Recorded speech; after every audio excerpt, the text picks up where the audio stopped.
بسم الله الرحمن الرحیم ملګرو په تاریخي مقام به خبر باندې احتجاجي مظاهره روانه ده وخت به وخت مونږ دغه مظاهره ته کوریج ورکوو ما سره د وخت سبیل صاحب موجود دی چې د پاکستان تحریک انصاف سینیئر ورکر دی ډېر زیاته مننه سبیل صاحب ټول اول راته دوی چې سترګې سره سري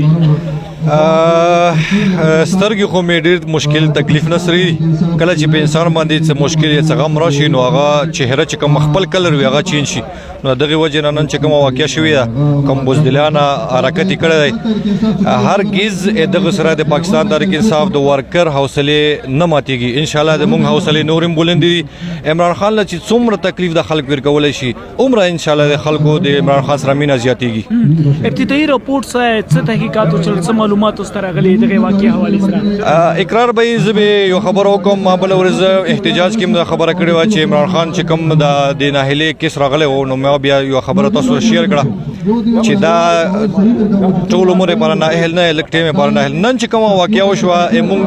دوی خبرې یو خدا چې دا فایر چې کوم کس کې دا د لاندې مخکې په کانټینر باندې عمران خان ولاړ د وسرا کسان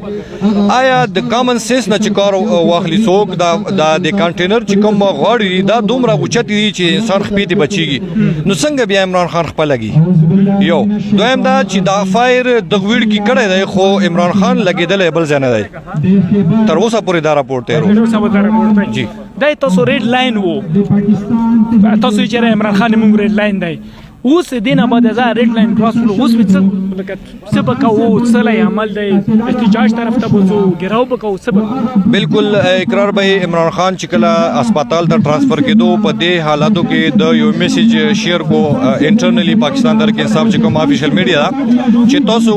احتجاج خیر د وکړو خو چې داسې مزاحمت ونه کوو نو کوم پورې چې پارټي طرفه مونږ ته لاعمل نیوی راکړی شوی تر هغه پورې مونږ احتجاجي مظاهره کوو ډیر مهرباني شکر